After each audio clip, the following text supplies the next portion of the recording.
Assalamualaikum warahmatullahi wabarakatuh. Salam sehat sedulur. Oke, kembali lagi di Lembur Malam. Kali ini saya akan membagikan video untuk tutorial jalur oli lagi ya. Ini jalur oli lagi. Kenapa saya selalu bikin jalur oli? Karena ini sangat penting. Karena kebanyakan untuk pemula itu ya, kadang-kadang turun mesin itu nggak diperhatikan jalur olinya. Jadi alhasilnya nanti setelah naik belum lama ada trouble lagi, karena oli itu kan merupakan bagian terpenting lah untuk mesin ya, intinya seperti itu ya. Oke, jalur oli ini salah satu suksesnya kita turun mesin ya, kita perhatikan. Oke, kamera kesini saja.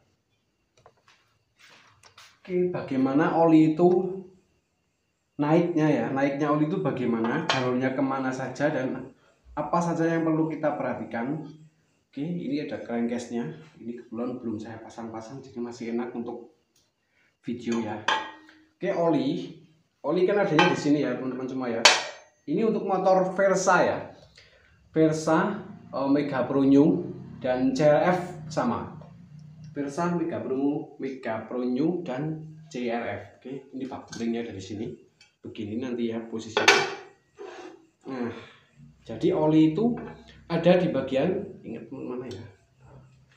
Nah, ini sebelumnya kita harus tahu dulu seberapa banyak sih level oli di dalam bak mesin. Oke, ini level olinya cuma ada di sini teman-teman semua.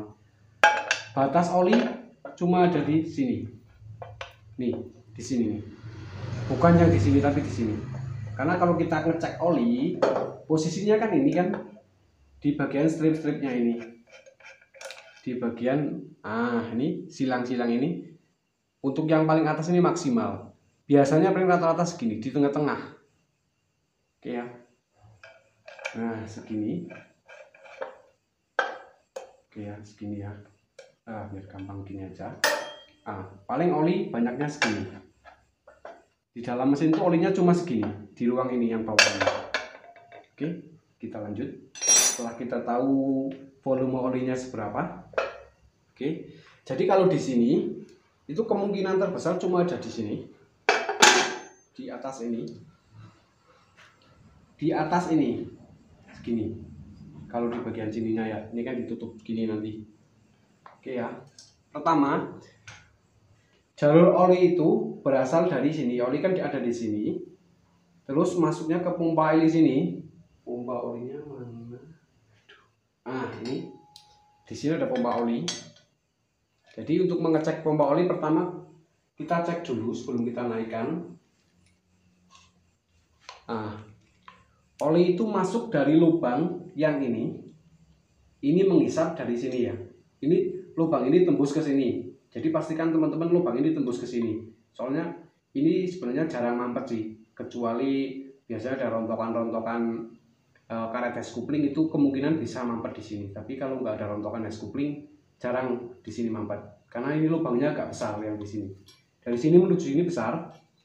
Jadi oli dari sini masuk, diputar karena ini ada pompa oli, keluarkan lewat sini, dan ini berhubungan dengan lubang ini. Oke ya, seperti itu. Kita cek pompa olinya dulu. Kita kasih oli di sini.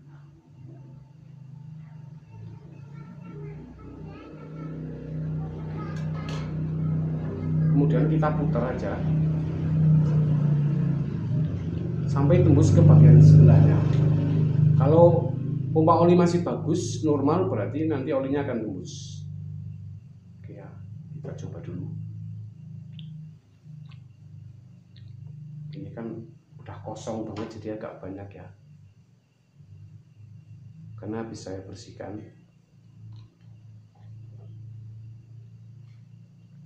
Nah, kelihatan ya, tuh. Oke, saya kasih lagi aja biar lebih kelihatan. Nah, gini. Ini kita putar. Nah, itu kelihatan ya. Nah, ini olinya sudah naik ke sini, berarti pompa olinya normal-normal saja. Oke, lanjut. Setelah oli masuk dari sini dan keluarnya ke sini, lubang ini lubang ini terhubung ke bagian sini. ini terhubung ke sini. Di bawah ini ada lubang, makanya ini perlu dicek. Kalau ini lubangnya agak kecil, jadi perlu dicek ya. Untuk cara pengecekannya, teman-teman bisa pakai cleaner ataupun pakai apa aja lah, bensin juga bisa ya. Ini aja. Kalau pakai cleaner lebih enak ya, karena saya cleanernya habis, jadi pakai WD aja. Semprotan dari sini harus keluar ke sini. Nah, itu keluar. Oke, nggak perlu dilihat, nggak masalah. Ini sangat kecil soalnya. Jadi teman-teman perlu cek aja seperti ini. Semprotin cleaner dari sini ataupun cairan apapun, semprot. Nah, kalau masuk ke sini berarti ini lubang tembus, aman. Ini aman. Oke ya. Ini aman. Setelah masuk ke sini, dari pompa oli masuk ke sini, ini bertemu dengan blok couplingnya. Nah, ini blok couplingnya. Blok couplingnya nanti si ini ketemu dengan ini. Di sini ya, ketemunya di sini. Oke. Ini kan posisinya gini. Nah, kan ketemu ya, nih, ini sama ini ketemu. Oke, oli naik ke sini. Nah, ini yang perlu teman-teman pahami betul di sini ya, karena di sini biasanya kan pakai packing ya, perpak ya. Perpaknya kertas. Biasanya kadang-kadang setelah pergantian kupling kampas kupling atau yang lainnya di bagian blok kupling itu terlalu banyak lem di sini.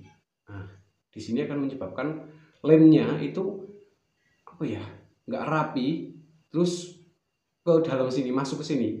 Setelah masuk ke sini nanti masuk ke lubang tengah sini nih, karena di sini nanti pasti ada packingnya, dikasih lemnya terlalu banyak. Dan kalau di sini nggak mampet, tapi kalau lemnya masuk ke sini, masuk ke dalam, ke sini, ini kan jalurnya ke sini, tembusnya ke sini. Nah, kalau mampetnya di dalam sini kita udah nggak tahu. Ini sih lubangnya besar, tapi nanti ketemunya di sini ada yang kecil. Makanya hati-hati penggunaan lem ya, serapi mungkin, sebutuhnya saja. Biasanya kalau saya kasih lem di sebelah sini, di packing itu cuma di bagian sini. Di sini yang kasih lem, di sini jangan. Untuk menghindari nanti bisa bikin mampet jalur olinya. Oke ya. Oli naik ke sini, masuk ke lubang sini, ini di sini ada jalurnya ini. Maka pastikan teman-teman ini semua berhubungan. Dari sini harus tembus ke sini. Caranya bisa cek seperti tadi, pakai cleaner ataupun yang lainnya. Oke, kita cek aja. Teman-teman cek aja ya, ini soalnya sulit kalau untuk ngeliatin ini. Masih. Oh ya, biar lebih enak, saya kasih pakai itu aja. Oke, biar lebih enak saya ngeceknya daripada pakai oli nggak kelihatan ya. Nah, sekarang kita pakai asap aja ya. Ini kita tiup dari sini aja. Pastikan tiupannya enak dan tembus ke sini. Oke.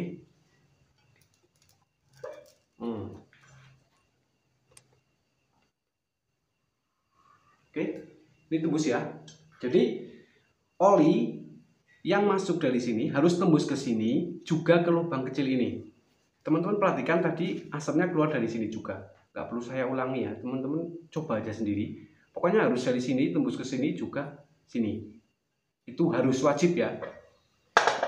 Oke, setelah oli masuk dari sini keluar ke sini, kita rakit lagi. Tujuannya kemana aja olinya? Kita jelaskan satu persatu yang ke sini dulu ya. Ini nanti menuju ke keras.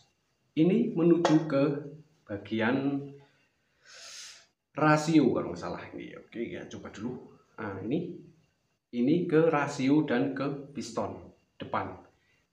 Jadi olinya masuk dari sini, saya ulangi. Keluarnya ke sini dan ke sini dibagi dua keluarnya.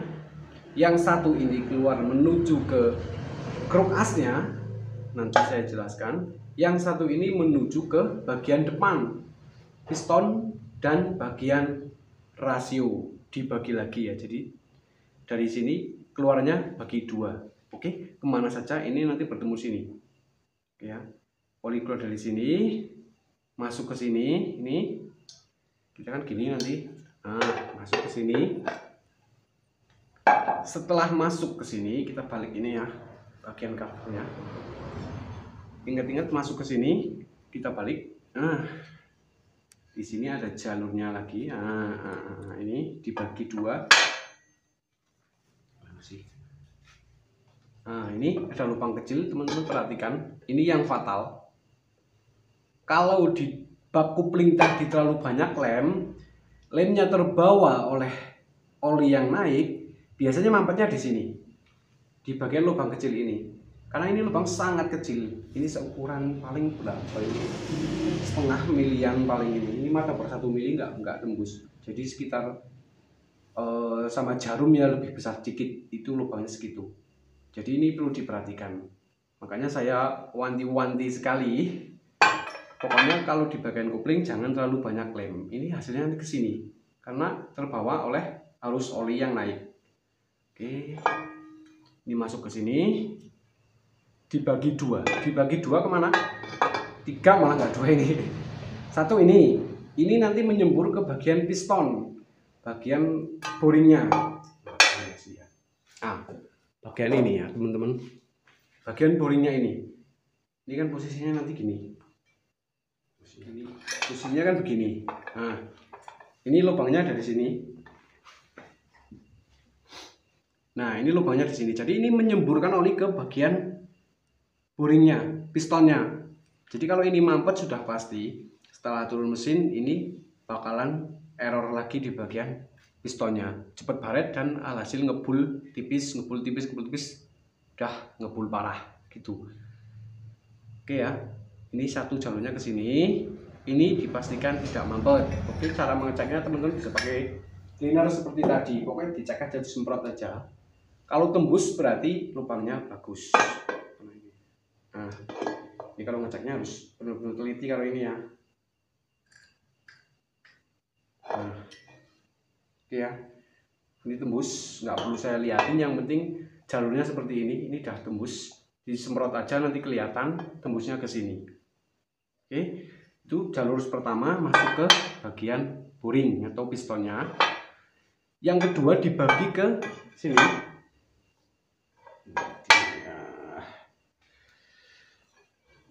Ini keluar menuju ke piston, dan ini yang lubang 2 ini satu menuju ke bagian head depan, bagian klep, bagian templar, itu satunya ini menuju ke bagian rasio. Oke, lanjut lagi. Ini oli masuknya dari sini, tadi udah sampai sini, keluarnya satu ke sini, yang ini menuju ke bagian head depan, bagian klep, bagian templar. Yang satunya ini menuju ke bagian rasio, gigi rasio di dalam. Jalurnya kemana? Kok bisa ke rasio ya? Oke, ini kita perhatikan seperti ini. Nah, ini kan oli udah masuk ke sini, nah lubang ini, dan di sini ada, gini aja ya, biar enak ya. Head. Nah, di sini ada headnya. Kita pasang headnya, ada jalurnya di sini. Kita lihat teman-teman. Angel ya. Nah, gini aja. Teman-teman perhatikan di bagian ini. Ini juga sering kali banyak lemnya di sini. Hati-hati teman-teman. Di bagian jalur ini jangan terlalu banyak lem di lubang ini. Ya kalau di sini besar nggak masalah. Tapi yang menuju masuk ke dalamnya, ke rasionya itu kecil nantinya, jadi bikin mampet. Ini bertemu dengan si ini. Kita perhatikan seperti ini. Nah, seperti ini masangnya kan. Nah, seperti ini. Nah, oke ya. Yang jelas lubang ini bertemu dengan ini. Kedua titik ini bertemu, ini sama ini. Oke ya. Yang satu nanti maju ke bagian head depan. Ini. Jadi yang menuju ke rasio yang kecil ini, yang besar ini lubangnya agak besar. Jadi yang ke rasio ini, oke, ketemunya ini. Kita urutkan rasio. Kenapa bisa ke rasio? Kecil. Oh ya maaf teman-teman, yang kecil teman-teman ini kan dapat oli keluar dari bagian pompa oli, terus jalurnya lewat sini melalui head ini.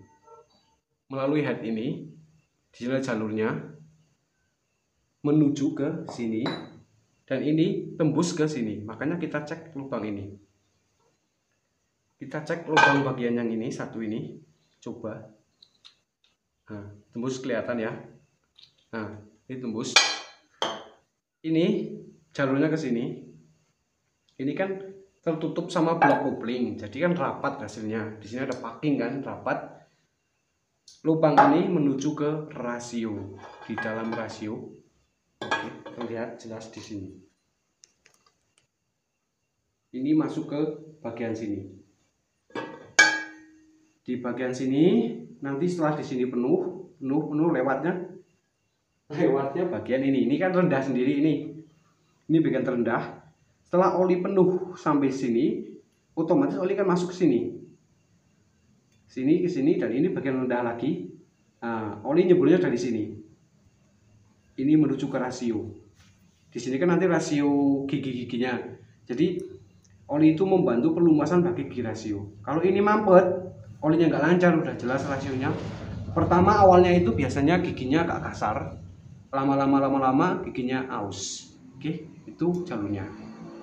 Oke, sekarang ke jalur yang ke head depan. Oke, saya singkirkan dulu. Bagian head depannya gimana ya, biar enak. Gini, teman-teman bisa lihat ini jalurnya ini ketemu ya.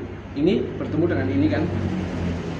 Nah, olinya masuknya dari sini, dari yang lubang ini menuju ke sini, terus ini kelihatan menuju ke sini.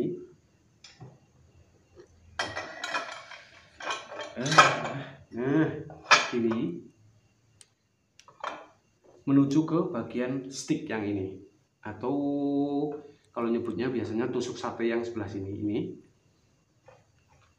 Ini sambung lagi dengan head masih ya, head clamp-nya. Oh, ini berhubungan. Ingat, ini yang ada jalur olinya yang sebelah ini. Terus headnya kita pasang, ketemunya di mana lagi? Gini.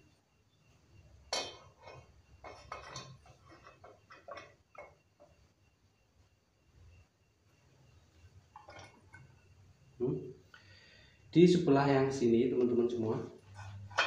Ini di sini. Oke, saya ambil aja ya. Nah, nanti oli masuk dari sini, Ini lubang ini yang ada jalur olinya. Ini bertemu dengan rumah noken as dan rumah templarnya ini ya. Ini posisinya seperti ini. Nah, oli kan sudah masuk dari sini. Di sini kan stick tadi ya. Itu saya rakit aja biar enak. Oke, sebentar, saya rakit dulu. Oke, ini udah saya berdirikan agar lebih mudah ya. Ingat jalur oli yang sebelah ini. Pokoknya kalau mengurut itu kita lihat dari lubang-lubangnya aja ya. Yang jelas ini kalau udah posisi seperti ini, jalur dari sebelah atas ya. Atas kan ini. Ini kan di sini nanti totol bodinya. Di sini knalpot, jadi atasnya sini. Ini atas sebelah mana ya? Pokoknya ini aja ya. Ini bertemu dengan rumah noken asnya. Inilah cowakan rumah noken as ini. Jalur olinya ke sini. Ini nanti mapan ke sini. Lep ke sini. Oke ya. Oli otomatis akan keluar dari lubang ini. Karena di sini ada cowakan. Nah, ini masuknya, di sini ada lubang. Makanya teman-teman, ini yang sering juga mampet. Lubang yang kecil-kecil seperti ini sering mampet. Entah itu karena lem apapun atau biasanya itu kerak bekas-bekas karet es kopling yang hancur. Kalau koplingnya parah itu kan karet es koplingnya hancur. Nah, itu bisa terbawa sampai ke sini. Karena itu kecil-kecil sekali. Oke, kita cek dulu ini tembus ke sini nggak. Oke, ini pakai ini aja ya, biar enak. Nah, kelihatan ya. Nah, itu tembus. Oke, ini tembus. Kan posisinya seperti ini. Nah, begini. Terus ini bertemu dengan si penutupnya, penutup headnya ini posisinya juga ya gini ya posisinya ya. Nah, otomatis ini kan bertemu ini. Perlu diperhatikan ini. Di sini ada sealnya, di sini ada sealnya. Oli nanti akan masuk dari lubang ini ketemu sama ini, dan di sini dibagi. Nanti oli akan menyembur dari bagian ini. 1, 2, 3, 4. Ini harus nyembur semua, karena nanti kan di sini ada noken as dan templarnya, jadi membasahi bagian noken as dan templarnya. Oke, ini dicek aja pakai cleaner juga, disemprot, pastikan lubang ini tembus, ini tembus, ini tembus. 4 ini ya, 1, 2, 3, 4. Ini harus menyemburkan oli semua. Jadi dicek salah satunya, satu-satu. Oke. Dan yang perlu diperhatikan lagi, masalahnya ini seal sering tidak terpasang. Ini saya pernah bongkar itu, katanya habis ganti screw klep apa gimana itu, tapi di sini nggak terpasang. Alhasil di sini olinya kurang maksimal, semburannya nggak dari sini, tapi oli cuma bocor dari sini, ya masih membasahi di sini, tapi tidak menyembur.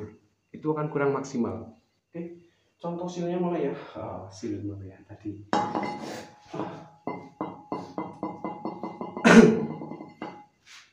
Ini saya turunkan biar saya enak.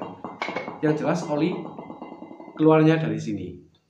Ini, oke. Saya ambil dulu biar enak. Oke, ini ya. Ini sudah saya turunkan biar enak saya ya. Di sini ada sealnya. Kenapa saya bilang ada sealnya di sini? Nah, seperti ini. Nah, contohnya seperti ini. Ini ada bosnya juga ya. Karena kalau nggak ada sealnya, teman-teman semua bisa bayangkan olinya nggak akan nyembur, tapi cuma meleleh aja, meleleh ke bagian depan, jadi kurang maksimal. Ini bosnya. Kalau di lubang sini dia span bagus, tapi kalau yang ketemunya sini dia oblak. Nah, lihat ini oblak. Jadi kalau misalnya nggak ada seal ini, oli yang masuk dari sini belum nyembur ke sini, bocor melalui sini. Ini ada celah di sini. Nah, ini kan oblak banget seperti ini. Di sini ada seal seperti ini. Selep. Nah, begini. Jadi menghindari oli bocor dari sebelah sini, samping-sampingnya. Jadi oli harusnya nyembur dari bagian ini. 1, 2, 3, 4. Harusnya seperti itu. Ini seringkali kelalaian. Untuk pemula itu sering banget kelalaian. Jadi bongkar, tahunya karet ini nggak terpasang. Alhasil nanti semburan di bagian noken as itu kurang maksimal, dan itu berefek ke templarnya cepat aus, cepat rusak dan bunyi kemercek kalau cek gitu, karena kan kena ya bagian templarnya. Ini kan pakai templar jenis roller.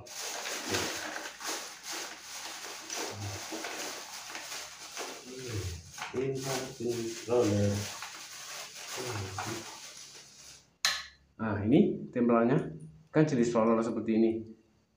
Ini kalau pelumasannya kurang ya udah ini macet gancet.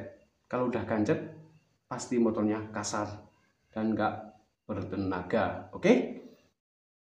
Oke, setelah tadi kita bahas jalur oli yang ke rasio dan ke depan bagian head, sekarang jalur yang terakhir itu yang cukup penting, paling penting menurut saya juga, ini jalur yang menuju ke kruk asnya. Kruk asnya ini kan posisinya nanti di sini seperti ini. Tuh. Nah, seperti ini ya. Oke, kita tutup aja dulu. Olinya dari mana aja? Kita tutup dulu.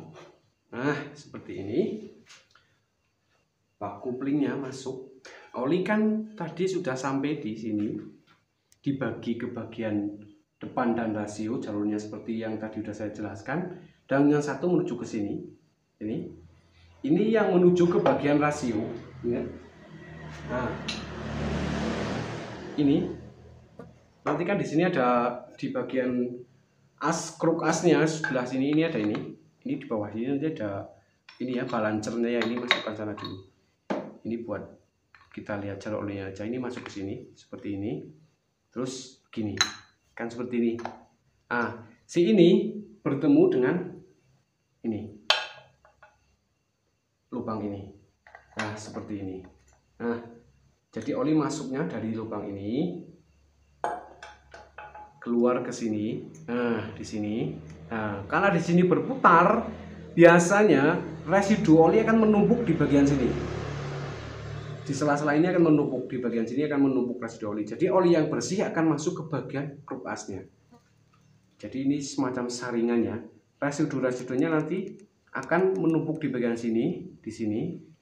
Dan oli yang bersih akan lanjut masuk ke bagian kruk asnya. Oke, kemana bagian kruk asnya bisa masuk? Oke, lubang kruk as ini lubangnya ada lubangnya ya. Ini tembus sampai ke sini. Ini oli masuk dari sini, masuk, tembus sampai ke sini, dan di sini dibagi lagi, membasahi bagian tengah sini, juga tembus ke sini untuk membasahi si lahar ini, lahar krukasnya. Di sini juga ada lubang lahar krukasnya untuk membasahi lahar yang di sebelah sini. Di sini kan ada laharnya ini ya, lahar bambu. Makanya kalau lahar ini cepat kena, pastikan dicek lagi bagian lubang oli sini. Ini tembus nggak? Oke, untuk kita lihat biar lebih mudah. Ini nanti saya ganti ya. Ini kan udah saya beli ini nih. Ini buat enak aja. Kita cek pen pistonnya aja. Pen bagian kruk asnya. Pen stang sernya. Nah, ini. Aduh.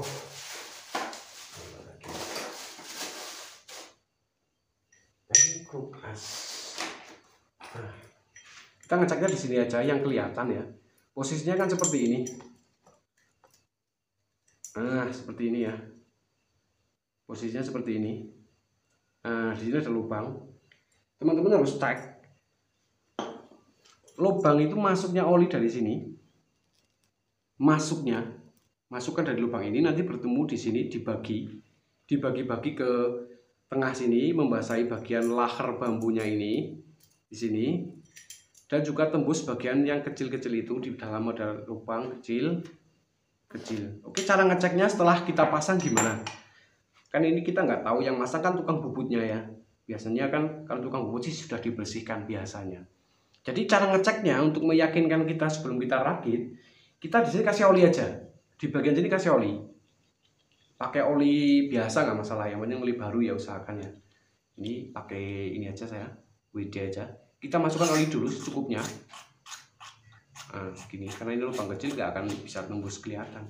Setelah ini terasa berisi oli, kita kasih tekanan angin. Nah, teman-teman perlu perhatikan, lihat. Nanti di sini ada cipratan oli, di sini ada cipratan, di sini juga ada cipratan. Ya. Nah, kelihatan ya. Nah, di sini ada cipratan, di sini ada cipratan. Berarti lubangnya bagus. Nah, oke. Kalau di video nggak kelihatan, coba tonton video di slow ya. Jangan dipercepat, di slow. Jadi kelihatan semburan olinya. Oke. Itulah jalur oli yang penting banget untuk kita semua ya. Kalau turun mesin itu harus perhatikan jalur olinya. Karena kalau jalur oli mampet, salah satunya mampet, itu akan bermasalah fatal. Jadi sia-sia kita turun mesin, pergantian part yang baru, apalagi gantinya original harganya kan mahal. Terus nggak lama aus lagi, itu sangat merepotkan.